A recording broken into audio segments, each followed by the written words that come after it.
Mesdames et messieurs, soyez salués où que vous soyez, partout à travers les quatre coins du globe. Dès que vous êtes là, mettez suffisamment de j'aime et partagez la vidéoconférence partout à travers le monde. La situation du côté de l'Espagne est très grave. Comme vous-même, vous pouvez le constater en image. Ces dernières 72 heures, l'Espagne vient de connaître une catastrophe depuis plus de 30 ans. Et oui, il s'agit des fortes pluies qui sont tombées au niveau de l'Espagne, plus précisément dans la ville de Valence, où ça a commis plusieurs dégâts de repos éternel et de dégâts matériels. On compte même des disparus, ceux-là qu'on n'a pas pu retrouver leur repos éternel. Alors, chères dames, chers messieurs, il y a de cela quelques jours ou bien quelques semaines, on a vu les inondations du côté de la France. On a vu l'ouragan Lipton du côté des États-Unis d'Amérique. Maintenant, c'est au tour de l'Espagne. On se pose des questions.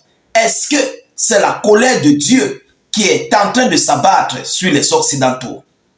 Oui, parce que nous savons ce qu'ils passent le temps à faire. Nous savons leur manière de fonctionner dans le monde. Mais la raison qu'eux-mêmes ont donnée dans leurs médias par rapport à ces inondations va complètement vous étonner en fait.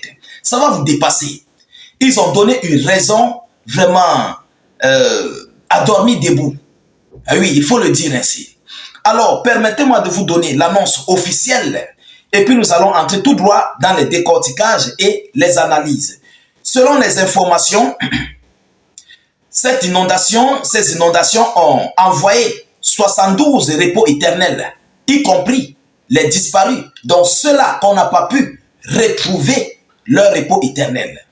Ces 72 repos éternels, ce sont des gens qu'on a pu les récupérer en fait, étant déjà partis. Vous comprenez? Voilà. Donc, ils disent, depuis quelques jours, l'Espagne et la région de Valence sont en proie de violentes inondations causées par des pluies du jamais vu depuis plus de 30 ans. Il est tombé en quelques heures l'équivalent d'une année de pluie dans la région de Valence. La pluie qui est tombée en quelques heures est équivalente à une pluie de 30 ans. Vous comprenez? Est-ce que vous comprenez la gravité, la qualité de pluie qui peut tomber en 30 ans? Mais on vous dit que c'est tombé en quelques heures.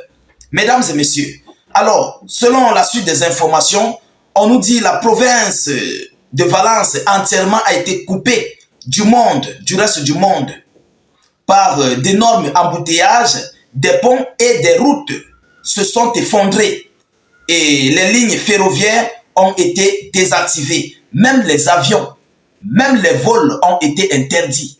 En fait, tout était en arrêt en Espagne.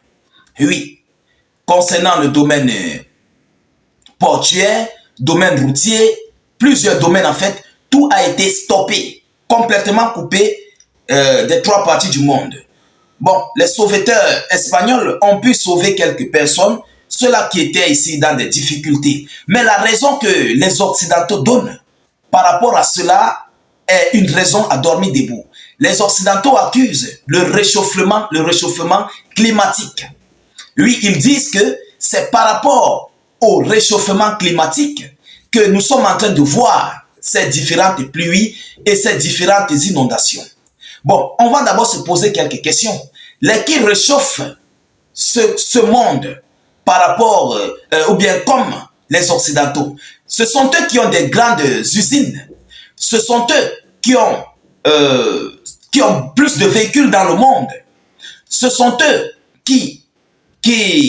comment dirais-je, ce sont eux qui alimentent des conflits. Et tout ça fait partie du réchauffement climatique, s'il faut le dire.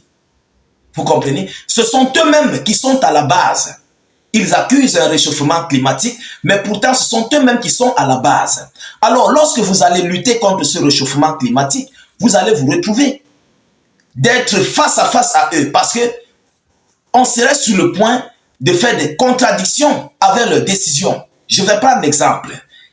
On va prendre la Chine, qui a complètement mis sur pied des milliers et des milliards de véhicules électriques, ou en Occident, dans plusieurs pays de l'OTAN, de l'Europe, on continue de trouver des véhicules qui fonctionnent avec de l'essence, du gasoil ou quoi que ce soit.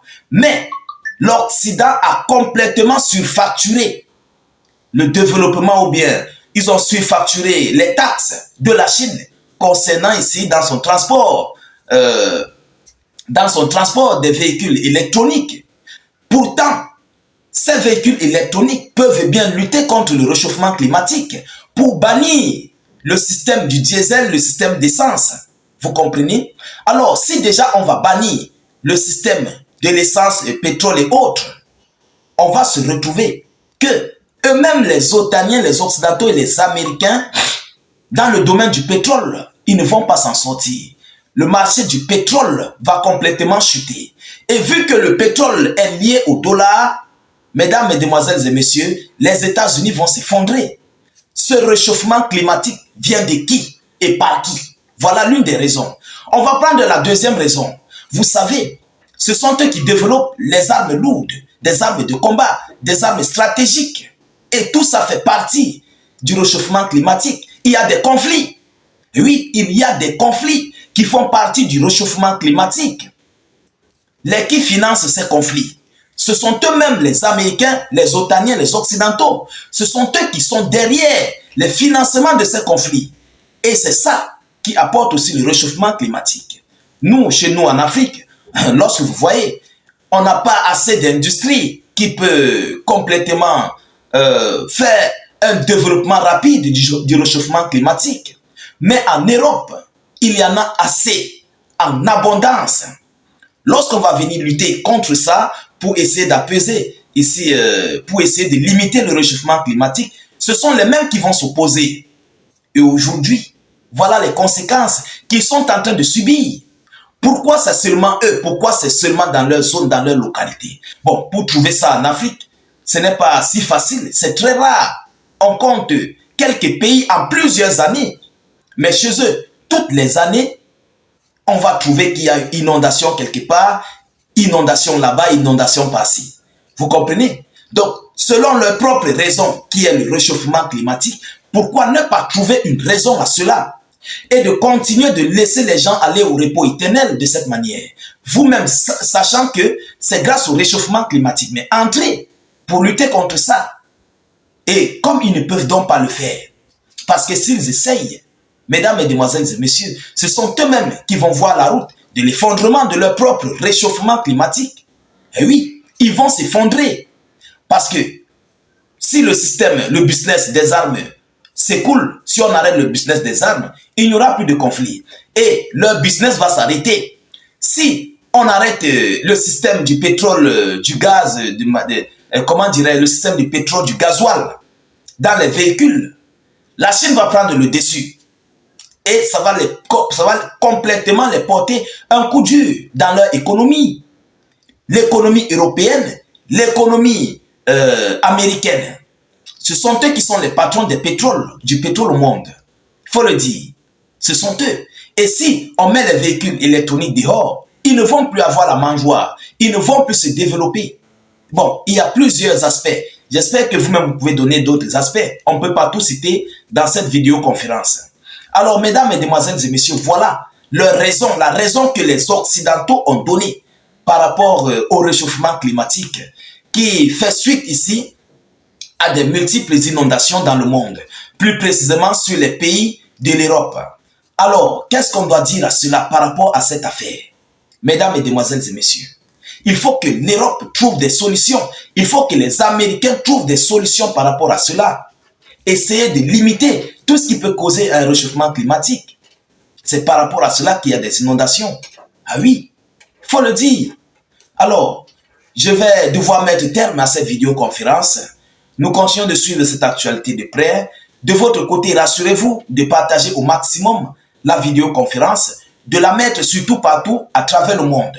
Sécurisez les vidéos sur YouTube comme dans Facebook avec beaucoup de j'aime. N'hésitez pas de rejoindre le lien de notre chaîne YouTube dans la zone de commentaires. Vous comprenez? Cliquez sur la zone de commentaires sur Facebook. Vous cliquez sur le lien dès que ça s'ouvre. Vous cliquez ensuite sur s'abonner et ensuite vous activez la cloche de notification pour ne plus rater nos prochaines émissions. Je vous reviens tout à l'heure pour une prochaine série d'actualité. Soyez encore salués une fois de plus. Ciao, ciao.